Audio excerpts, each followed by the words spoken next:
نہ کی عطا تو دار نہ بندگی میں نے، نہ کی عطا تو دار نہ بندگی میں نے، گزار دی تیری چوکٹ میں زندگی میں نے، اور جو زندگی سکون سے گزر نہ سکتی تھی تیرے کرم کے سہارے گزار دی میں نے، اور بقائی حسن تخیل کے ذوق رنگی سے حریم ناز کی دنیا سنوار دی میں نے۔ حضرات، آج کی محفل جشن عید میلاد النبی صلی اللہ علیہ وسلم بس سلسلہ دعوت رجب شریف کو سبھی کو شریف منعقد ہے، جس میں آپ اور ہم سب شریک ہیں۔ رب کائنات اپنے حبیب کے صدقے میں آپ کی ہماری سب کی اس حاضری کو اپنی بارگاہ میں قبولیت کا درجہ عطا فرمائے، اور جن جن لوگوں نے اس کا اہتمام کیا، دامے در میں قدم سے اپنا حصہ لیا، ان سب کو اس کا بہتر عطا فرمائے۔ ابھی آپ نے اس منظر رسول سے اللہ اور اللہ کے رسول کا سیدنا رسول صلی اللہ علیہ وسلم سماعت فرمایا ہے۔ اللہ رب العزت ہم کو اور آپ کو سب کو ان ہزار میں بتائی باتوں پر چلنے کی توفیق عطا فرمائے۔ میں بھی تھوڑی دیر کے لیے حاضر آ گیا۔ محفل چھوٹی ہو چاہے بڑی ہو، نسبت اس کی بہت بڑی ہے، کیونکہ یہ جشن عید میلاد النبی صلی اللہ علیہ وسلم ہے، اور یہ جشن اللہ رب العزت اس جشن عید میلاد النبی سے خوش ہوتا ہے، اور وہ اتنا خوش ہوتا ہے کہ ملائکہ جا کر کے بتاتے ہیں آقا کی اللہ کی بارگاہ میں کہ تیرے فلاں بندے تیرے حبیب کا جشن منا رہے ہیں، اور میرے آقا ارشاد فرماتے ہیں کہ اے صحابہ، جب کبھی تم کو موقع ملا کرے تو جنت کی کیاری کے حصے میں بیٹھ جائے گا۔ صحابہ نے عرض کیا، یا رسول اللہ، مدینہ پاک کے علاوہ جنت کی کیاری کہاں؟ میرے آقا ارشاد فرماتے ہیں کہ ماں باپ کی صحبت میں بیٹھو وہ جنت کی کیاری کا حصہ ہے۔ حالانکہ آج کا نوجوان اس اہمیت کو نہیں سمجھتا۔ دنیا میں چاہے جتنا بڑا عبادت گزار ہو، چاہے جتنا بڑا پیر ہو، چاہے جتنا بڑا عالم ہو،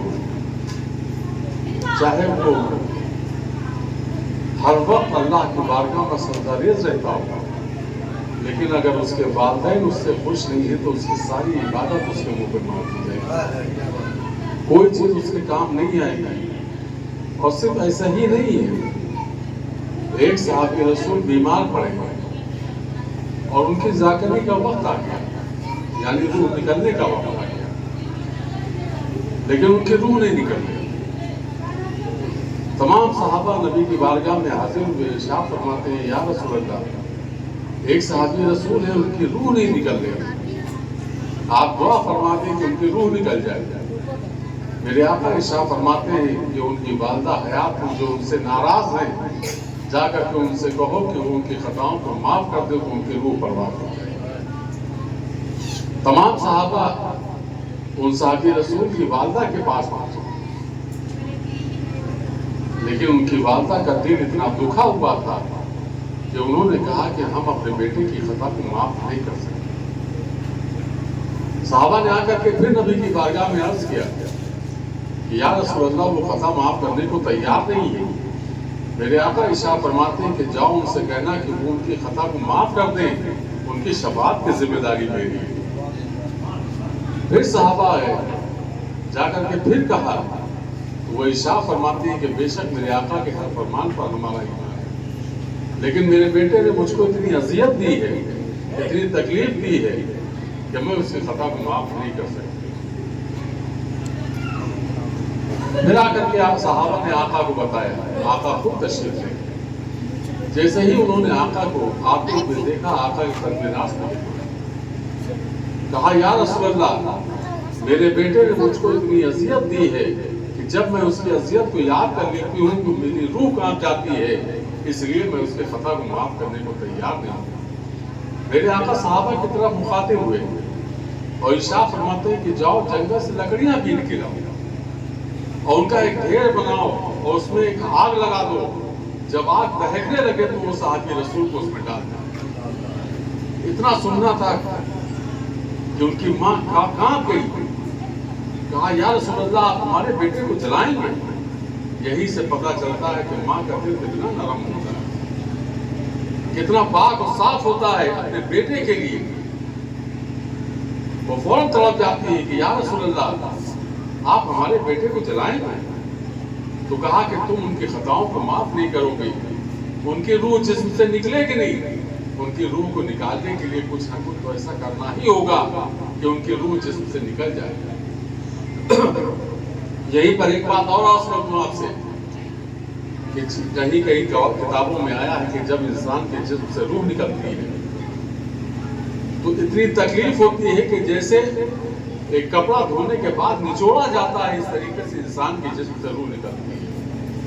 کبھی کہیں روایتوں میں آیا ہے کہ ایک کٹیلے درخت پر اگر ایک ململ کا کپڑا ڈال دیا جائے اور اس کو کھینچا جائے تو جیسے وہ تار تار ہو کر کے نکلتا ہے، اسی طریقے سے انسان کے جسم سے روح نکلا کرتی ہے۔ میرے آقا ارشاد فرماتے ہیں کہ وہ روح نکلنے کی تکلیفوں میں گرفتار ہیں، لہٰذا ان کو جلایا جائے گا۔ ماں تڑپ جاتی ہے، ارشاد فرماتی ہے یا رسول اللہ آپ کی شہادت میں اپنے بیٹے کی خطاؤں کو معاف کرتا ہوں۔ اتنا سننا تھا کہ ادھر ان کے زبان سے اتنا نکلا ادھر ان کے روح پرواز کر گیا۔ تو ہماری آپ کی تو کوئی مثال بھی نہیں، ہم آپ کو کہیں ٹھہرے بھی نہیں سکتے ہیں، اس لیے کہ یہ وہ صحابی رسول ہیں جن کے لیے میرے آقا ارشاد فرماتے ہیں کہ میرے صحابہ آسمان کے تاروں کی مانند ہیں۔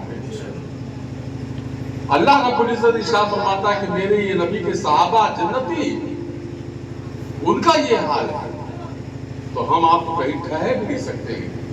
لہٰذا جو لوگ گزارش کر سکتا ہوں کہ جو اپنے والدین جن کے والدین حیات ہیں وہ ان کی خدمت کیا کریں، ان سے دعا لیا کریں، گھر سے باہر نکلے کاروبار کے لیے یا کھیتی کے لیے یا کسی چیز کے لیے اپنے ماں کے قدموں کو چوم لیں، اپنے باپ کے ہاتھ کا بوسہ لے کر کے گھر سے نکلیں، یقینی طور پر ان کو کامیابی ملے گی۔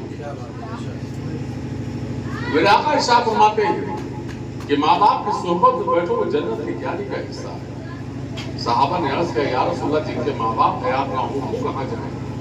میرے آقا ارشاد فرماتے ہیں کہ ان کی قبروں پہ جا کے بیٹھو وہ جنت کی تیاری کا حصہ ہے۔ پھر میرے آقا ارشاد فرماتے ہیں کہ جہاں میرے رب کا اور میرا تذکرہ ہوتا ہے وہاں بیٹھو وہ جنت کی تیاری ہے۔ تو محفل چاہے چھوٹی ہو چاہے بڑی ہو لیکن جنت کی تیاری کے حصے میں ہم آ گئے۔ ابھی عزیزم حافظ قاری مشیر صاحب مدرس مدرسہ معین الاسلام جماعت شاہوریہ آپ سے مخاطب تھے، وسیلے پہ بات کر رہے تھے، صالحین کی بات کر رہے تھے۔ بہت سے لوگ سوال کرتے ہیں کہ وسیلہ قرآن سے ثابت ہو، تو اب قرآن سے کیسے ثابت ہو وسیلہ؟ قرآن نے تو اشارہ کر دیا کہ تم صالحین کے ساتھ ہو، سچوں کے ساتھ ہو اور ان میں وسیلہ تلاش کرو، تو اب وسیلہ تلاش کرنے کہاں کا ہے؟ تو پھر اسی قرآن سے پوچھنا پڑے گا کہ آپ ہی بتاؤ ہم کو کہ ہم وسیلہ کیسے تلاش کریں؟ تو وسیلہ بھی قرآن سے ہی ثابت ہے۔ اللہ کے ایک نبی ہیں جن کو حضرت ادریس علیہ السلام کہا گیا، اور حضرت ادریس علیہ السلام کے زمانے میں دو فرشتے ہیں، قرآن پاک میں دو ہی فرشتوں کا نام ہے، ایک ہاروت اور ایک ماروت۔ ہاروت اور ماروت نے جب انسان کی فطرت کو سنا، اشرف المخلوقات کے بارے میں سنا، تو ہاروت اور ماروت نے اللہ کی بارگاہ میں دعا مانگی کہ اے اللہ ہم کو تو انسانی فطرت عطا فرما دے۔ اب جب انسانی فطرت کے لیے وزن ہوئے تو اللہ رب العزت ارشاد فرماتا ہے کہ تم انسانی فطرت کو برداشت نہیں کر سکتے ہو، تم فرشتوں کی جماعت میں ہی رہو، لیکن اب فرشتے سے وزن ہو گئے۔ اب جب وزن ہو گئے تو اللہ نے ان کو انسانی فطرت عطا فرمائی، اور جب انسانی فطرت عطا فرمائی تو ان سے خطا سرزد ہوئی، اور جب خطا سرزد ہوئی تو ان سے اختیار چھن گیا۔ تب ان کو احساس ہوا، اللہ کے بارگاہ میں بہت روئے گڑ گڑائے لیکن کوئی سنوائی نہیں ہوئی۔